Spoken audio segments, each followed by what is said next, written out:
Hey everybody, it's Matt Schmidt here, and in this video, we're going to be talking about case study number one. I'm basically going to show you the entire process, the raw data of what went into the refinement of the things that you saw in the course. So, what you're going to see is a lot of ad sets that might not necessarily fit the overall profile of what I've told you in the course, because this was kind of proving the theory, because I came over from the t-shirt world and then I took over my e-commerce store, and one of the first niches I went into was the nurse niche because that's where I've been selling t-shirts for a while. So we tested out a ton of stuff. So it's actually kind of cool, and this is why I wanted to show you, is that one item really led to the majority of the revenue you're about to see. In particular, a single campaign with video was the majority of the income for that store. So we really scaled up, and ultimately at the maturity level peak, at that, very height of it, right before it's about to go down, we introduced video, and it just really took off forever. And this kind of ran at autopilot for quite some time, with my team just in the background fulfilling it as we moved on to other stores, proved out more things, and we made plans for the store to go big time now that it's getting ready and we're ramping up for this winter and next year. So now that we have our firm base, we got thousands and thousands of happy customers that got their item. We're ready to rock with it. So I wanted to show you basically the raw, formula here being put together, and then kind of step you through how the store went and what the progress was so far. So again, this was a nurse niche. The lead item was a free plus shipping item. It was a necklace that was positioned very well, very unique. It had to be manually fulfilled, which was kind of a pain, but we took that into account. I just couldn't find a reliable supplier that could do what I wanted as far as what the other supplier could do when I could have to do one-offs off of eBay, because there was just really a bad shipping time for this, because it wasn't the most expensive item in the world, and that's really the point of a free plus shipping item, is it's not expensive. But I didn't want to have it take 50 days or whatever to arrive to my customers. And if I did the e-packet shipping, it just didn't make sense with this item. So we went with a local guy that had it on eBay, and he had to have us, after much negotiation, he had to have us place it one by one off of eBay. So that's fine, it happens, and I took it into account when running my store. So we had a handful of other items on the store. We started with one, the MVP model, and this is really where the MVP model came from, and then we kind of built our way out. We never drove traffic, and never a serious amount of traffic, to anything else in the store. We did have plenty of sales that came. We had about 600 sales that came to the store of other items over the course of selling about 6,900 of the lead item. And that was pretty cool to see, because if you do the math there, that's a pretty good rough, people just kind of straying off. 1 in 10 people go off and find something else, or 1 in 8 people go off and find something else to buy. That's not bad. I would obviously like it to be more, but it gave me a starting point for me to scale up from there. So overall, the total revenue, and yes, I did round. You're going to see the raw numbers, so I'm just rounding for this. 64 grand for total revenue. Total ad spend was about $26,000, and a lot of that got into testing, which was pretty cool. Because towards the end of it, the ROI was very good. Even towards the very end of the maturity and the decline stages, the ROI was great because I had honed in on everything and I had tested out the theory, and so I knew what to do at each stage. Very early on, a lot of that cost was me refining a method that we've now ironed out, and we took it into other stores where the profitability was much higher. So the total product cost was $7,000. Think about that. That's pretty awesome. That's not a lot of money. Again, that wasn't a very expensive item. And so total product cost was $7,000. Total fulfillment cost, we never used a fulfillment house with this. So that's what I mean by fulfillment cost, and that was $0. So total store profit was $31,000. Now, guys, I do have a team that I pay, so some of that comes into the equation here. But my team runs all the stores at one time, and I'm not here to talk about what my team is paid. Just know that it wasn't $31,000. There was a great portion of this that was profit, so we'll move on from here. So let's go to the store. You can see they had $64,000 in revenue, a little bit over it. 7,400, a little bit over that in order count.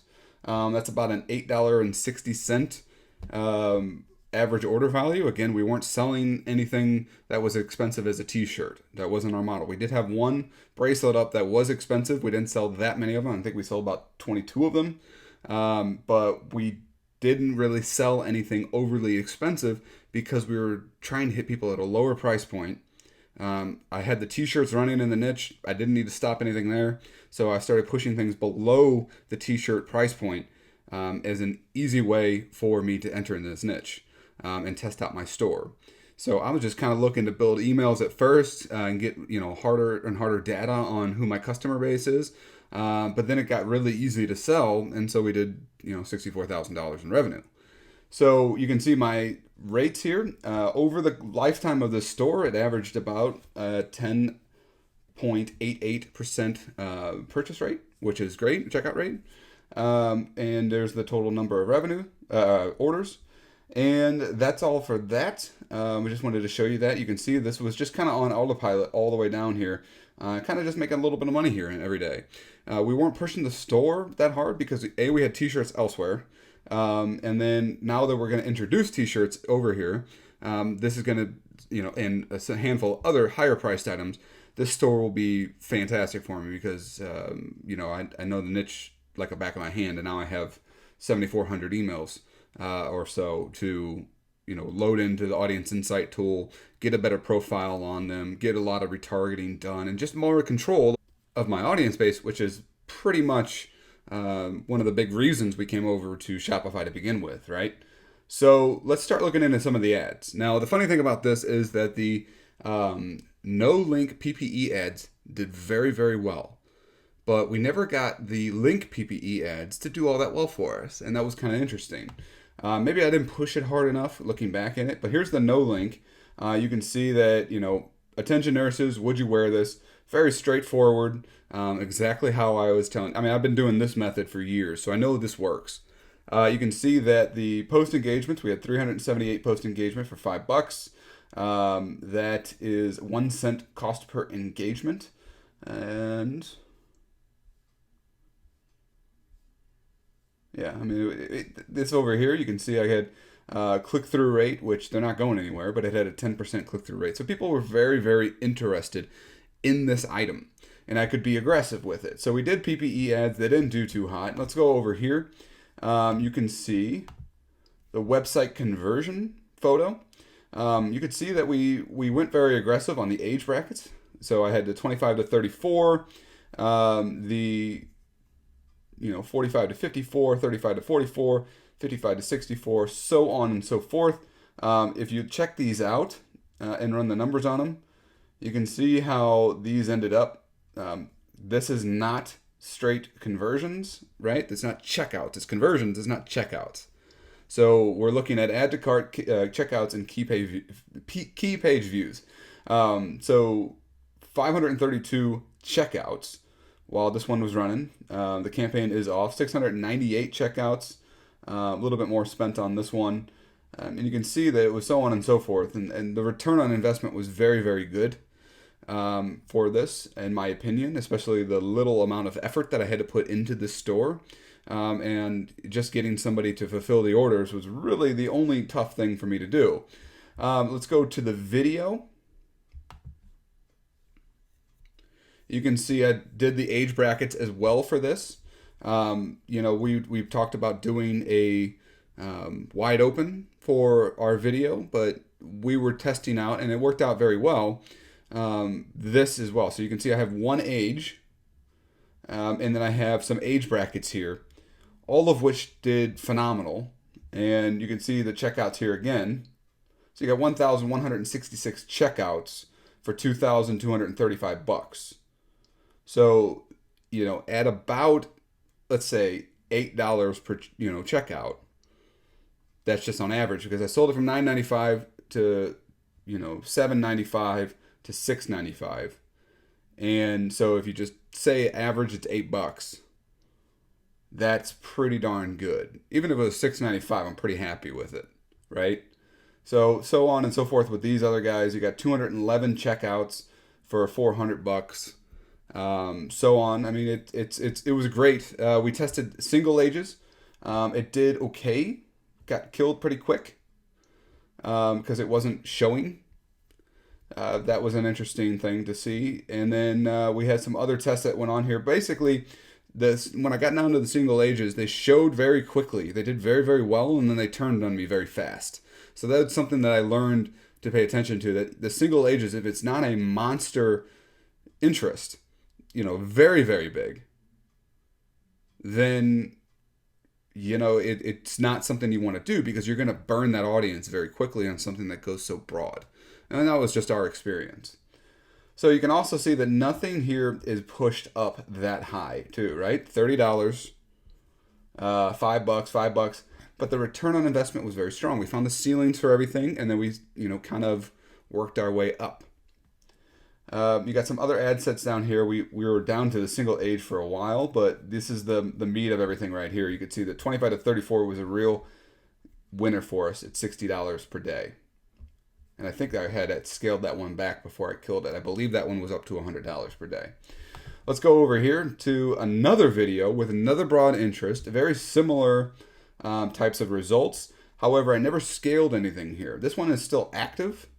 And this is why I don't, the store is an active store. I'm not going to show you the ins and outs of the store, but you can see that, we're still talking around the same kind of conversion. It's just strong, letting it cook. This one is doing very well. Probably could scale this one up. 250 for $411. Yeah, I could probably scale that up a little bit. So again, this product has been live for a very long time. It's been the main driver for 64 grand of revenue, and half of that being roughly half of that being profit. So you don't need to have a million things up. Now, if I had an optimized store, which I will, and I start really building this out in the direction that I want to go, one lead item could have that average order value higher and higher and higher. And that's my plan for this store in the future. And that's why I wanted to prove out these methods, because I'm the kind of guy with the mindset that I know I don't have to, I'm not freaking out if I'm not making money today, which I'm always making money, but I'm not freaking out because my eye is on the prize in the future. And so if I have to learn some things, test some things out, the industry is changing. Videos got introduced. I was in between. I was making money on t-shirts, and now I'm building out these stores and testing these stores. Now I have a very good idea of where to go with this, as well as some major opportunities in the niche that I didn't have before until I had that proof of income. So that's another thing. That's where my mindset is in the future.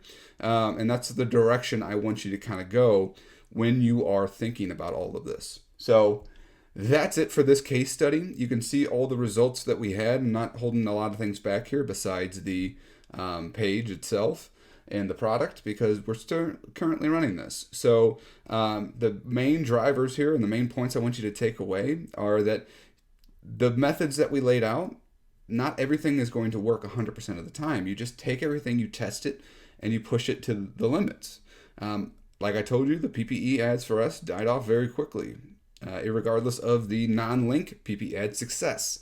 So we moved over to the website conversion. We had a couple clicks to the website on a link ad that did okay. I didn't show you here. And then we had video that just absolutely killed it. So test everything out, walk your way through the product life cycle, and you can see and be amazed how long a single product can last, because I had no idea I'd be selling this thing for 3 months straight and doing more with it in revenue than I have with most of my t-shirts on a very small item. So that's the real potential here. That's why I wanted to show you, and we'll talk to you in the next video.